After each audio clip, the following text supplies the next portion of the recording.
For whatever reason, Texas has been a really productive state for storm chasing these last couple of years, and on May 4th, that did not change. A storm initiated off a sharp dryline bulge, and it moved into a small but extremely supportive area for tornadoes from Dickens to Vernon, Texas.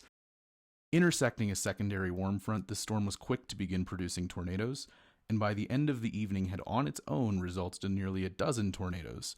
I saw at least 7 of these. And they often look similar to tornadoes from a storm in 2021 near Lafayette, Texas, that was surrounded by tornadoes last year in 2021.